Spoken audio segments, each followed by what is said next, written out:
RRR అటవీ భూసేకరణ మళ్ళీ మొదటికి వచ్చిందట.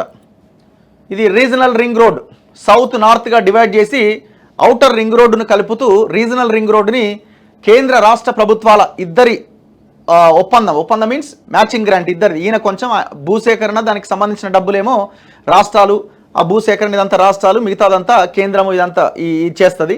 సో దానికి సంబంధించిన ఇది రోడ్ మ్యాప్ కూడా చూడొచ్చు మనం. ఇదే రీజనల్ రింగ్ రోడ్ ఏ ప్రాంతాలను కలుపుకుంటూ వెళ్తుంది అన్నది మనం చూడొచ్చు. ఇది ఔటరు, ఈ ఔటర్ని కలుపుతూ రీజనల్, ఇది సౌత్ అండ్ నార్త్ అదిగా డివైడ్ చేయడం జరిగింది.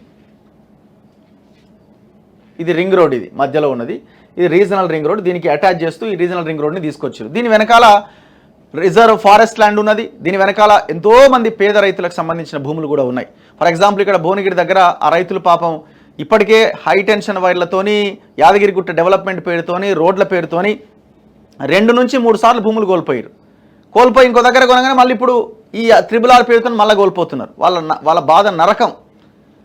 ఏ రూటు ఇది దాదాపు 3-4 సార్లు అలైన్మెంట్ మార్చారు. ఎందుకంటే ఇటు అటు చూసుకుంటూ పోయారు. ఏడా మంత్రి గారిది లేకపోతే ఎమ్మెల్యే గారిది భూములు లేకుండా చాలా ప్రశాంతంగా డిజైన్ ఈ అలైన్మెంట్ రూపొందించి రైతుల భూములని కొల్లగొట్టారు.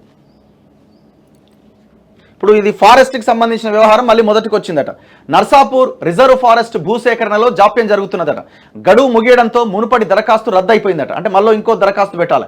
హైదరాబాద్ ఔటర్ రింగ్ రోడ్ ఆవల నిర్మించే ప్రాంతీయ రింగ్ రోడ్డు కోసం, అంటే రీజనల్ రింగ్ రోడ్డు కోసం అటవీ భూసేకరణ కథ మళ్ళీ మొదటికి వచ్చింది. సకాలంలో వివరాలు ఇవ్వకపోవడంతో మునుపటి ప్రతిపాదనల దరఖాస్తు రద్దయినట్టుగా సమాచారం. ప్రాంతీయ రింగ్ రోడ్డు దక్షిణ భాగంలోని కొంత నర్సాపూర్ రిజర్వ్ ఫారెస్ట్ నుంచి వెళ్లేలా అలైన్మెంట్ రూపొందించారు. దక్షిణ భాగాన్ని చౌటుప్పల్, ఆమనగల్, షాద్నగర్, సంగారెడ్డి మీదుగా సుమారు 186 కిలోమీటర్ల మేర నిర్మించాల్సి ఉన్నది.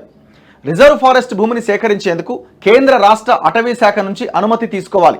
దీనికి సంబంధించి అధికారులు దరఖాస్తు సమర్పించినప్పటికీ అది తిరస్కరణకు గురైందట. ఈ లోపు దరఖాస్తు గడువు తీరిపోయింది. రహదారులు, భవనాల శాఖ మంత్రి కోమటిరెడ్డి వెంకటరెడ్డి శుక్రవారం నిర్వహించిన సమావేశం సందర్భంగా నర్సాపూర్ అటవీ భూసేకరణ అంశం తెర మీదకొచ్చింది. ఇప్పుడు మళ్ళీ అలా దరఖాస్తు చేయాలన్నట. మెదక్ జిల్లా నర్సాపూర్ రిజర్వ్ అటవీ ప్రాంతంలోని 79 హెక్టార్ల భూమిని ప్రాంతీయ రింగ్ రోడ్డు కోసం సేకరించాల్సి ఉంది.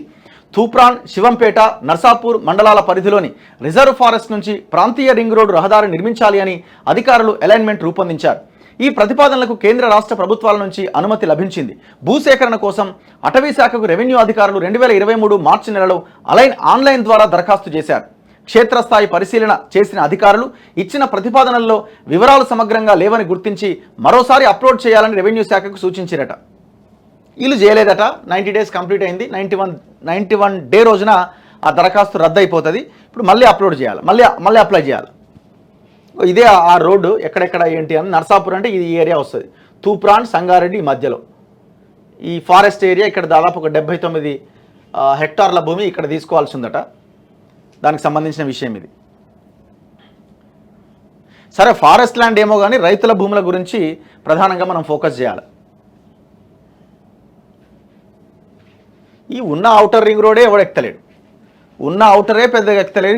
ఇప్పుడు రీజనల్ రింగ్ రోడ్ పెట్టి రైతుల భూములు కొల్లగొట్టి అంత నీడ్ ఏమున్నది ఇప్పుడు తక్షణం? సరే, ఒకవేళ చేయాలి అనుకున్నా, డెవలప్మెంట్లో భాగంగా, అభివృద్ధిలో భాగంగా చేయాలనుకున్నా కొంచెం ఆలోచించి రైతులకి నష్టపరిహారం భారీ మొత్తంలో చెల్లించాలి. ఎందుకంటే వాళ్ళ జీవనాధారమే ఆ రైతులకి ఆ భూమి. ఆ భూమిని చూసుకుని ఆయన 10 కాలాల పాటు బతకడానికి అవకాశం ఉంటుంది. నా పిల్లలకి ఇంతకంటే నేను ఎక్కువ ఇవ్వగలను, ఈ భూమి నాకు అన్నం పెట్టిన భవిష్యత్తు కూడా ఇదే నా పిల్లలకని ఆ రైతు కానీ ప్రజలు ఆలోచిస్తారు. అట్లాంటి భూమిని అడ్డి బావుచరికి ఇచ్చి జనాన్ని బలవంతంగా లాగి భూసేకరణ చేసి ఇట్లాంటివి గట్టి ఏం ఉపయోగం?